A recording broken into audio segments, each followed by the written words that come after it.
So this is what it's like getting new baby chicks. They literally come in the mail, all boxed up like that, little holes in the top for some air. There's some straw bedding in the bottom.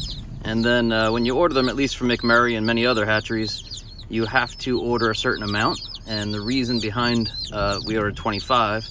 The reason for ordering that many is to fill the box, and that way their body heat, when they're all smashed next to each other, keeps each other warm. So we're at the post office, just grabbed them. We're gonna head back to the farm and we'll get them in the brooder.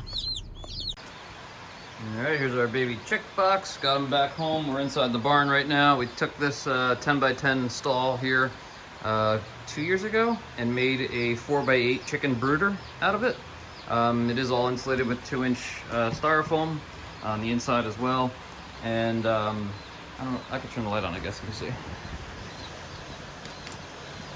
There, it has daylight also, so they get that sense, and that turns on and off 12 hours or so. And then the heat lamp in there. And then this is new this year. This is a heating pad from above. So there are heating pads you can put on the ground, the chicks can stand on them. But this one simulates them being underneath their mother. The heat radiates from above down, and then you can adjust the height of those little yellow pegs to get it closer to them when they're little and raise it up further as they grow. And then the reason we made this brooder so big is that they can stay in here for a long time. So we're trying to raise these chicks to integrate with our existing flock. And you can't just take baby chicks and put them in with large birds. They'll peck them to death. And even when they're somewhat older, juvenile birds, they'll still peck them to death. So this allows us to be able to grow them fully feathered out, you know, maybe even, I don't know, 4 months old or so before we have to get them out of here and bring them down to the other coop. So let's get our chicks up there down into this heated brooder. All right, so we're inside the brooder now with the chicks. A few things to point out. This is a heat lamp here. You can see the red on my hand. It's throwing some nice heat down there. I already explained that guy. Chick starter food here, and little waterer right here. We'll make that bigger as they get older. There's the little baby chicks. There's always a few dead, unfortunately. They usually end up getting trampled. As they run around in there, they get the weaker ones lay down and then they get trampled. Oh, we just blew a fuse, or the power went out. I think the power just went out. Okay, power just went out. So that means we need to get these chicks into some heat real fast. I'm gonna have to go get a generator and get these lights back on and the heat back on ASAP. I'll be back. Okay, we're back. I did go get the generator and got it started, and then just about that moment is when the power came back. So it's actually, I'm kind of glad it happened. It reminded me to get the generator over here in case the power goes out in the future. So we were here taking a look at the new chicks. They're in the little box here. We're gonna get them acclimated to their new home. Usually best to try and grab them out of the box like so and get them to dip their beaks in the water a little bit. A little taste.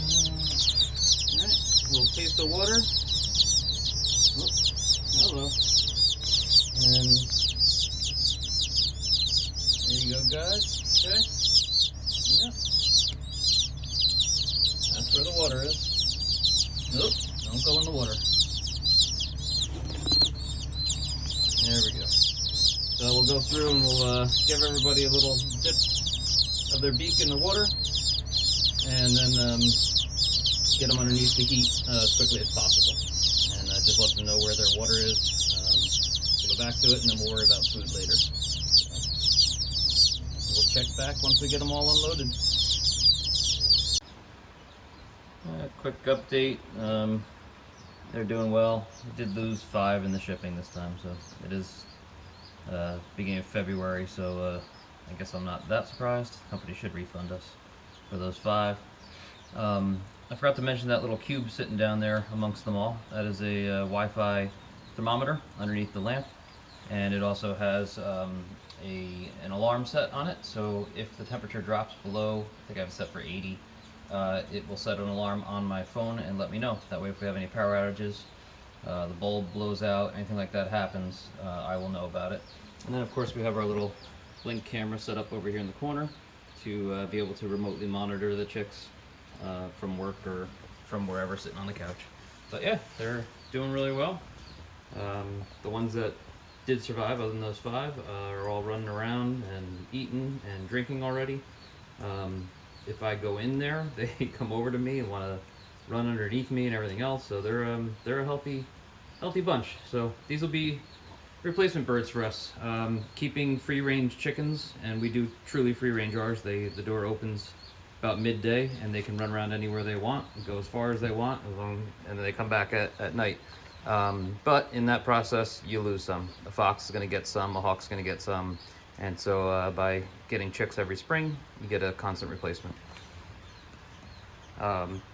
So in the process of trying to get this set up, we also have a storm going on right now. The drains are clogged, the barn's flooded, all kinds of fun stuff is happening. So maybe I'll go over there and take a quick look at that before we end this video. But chicks are good. We'll probably next video I put out, we'll check in on them, and by then they'll probably have some small feathers and things like that. So baby chicks. So we're in the aisle of the barn now. This is a barn that we're going to restore, and this will all be horse stalls eventually, but due to a clogged pipe, well, it's not actually clogged, it froze solid. The drain froze. The water is unable to drain out the back of the barn over here, and therefore our barn's flooded. It was about 6 to 8 inches deep where I'm walking right now, but I set this little sump pump up, and it's really sucked it pretty dry actually. This is, you have to just think on your toes around here. When I first put the pump on the ground, it was sucking in all the straw, clogging, and wouldn't pump. So I took some of the netting that goes around a hay bale and dropped it on the ground, dropped the pump in the center of it, and now all this netting acts as a filter to stop the straw from getting to the pump. So this pump will run all night, on and off. It automatically senses when it needs to turn on and off. And then the true problem is actually out here, this lake that you see. Normally, right where this pump is a drain in the ground, and the water flows off the fields. You can see it coming in right here actually. It comes down here, goes into that drain, underground, and out down the hill. But that pipe is frozen solid.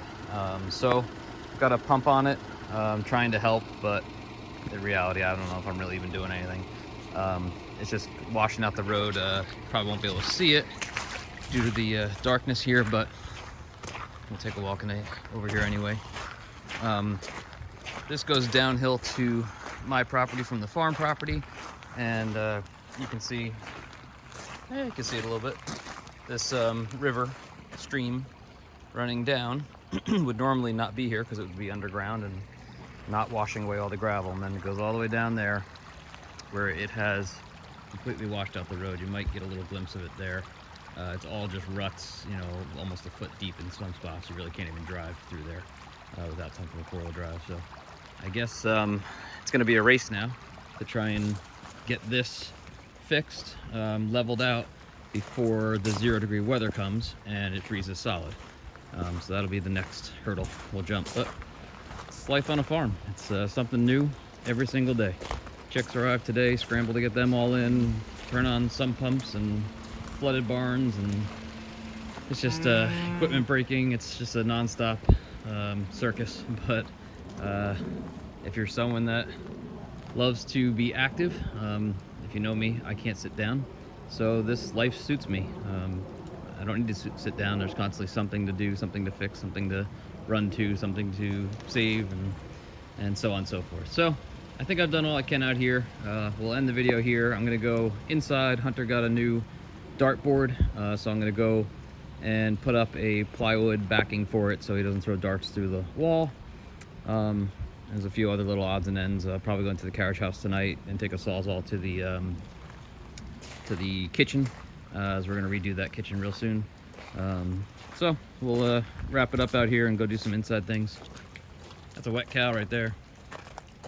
She's munching on some spent grains. I know I've mentioned it many times, but that's all waste grain from the process of brewing beer, and it makes excellent feed for the animals. So, oh, that's not her. That's a he. My bad. That's Jeffy, actually.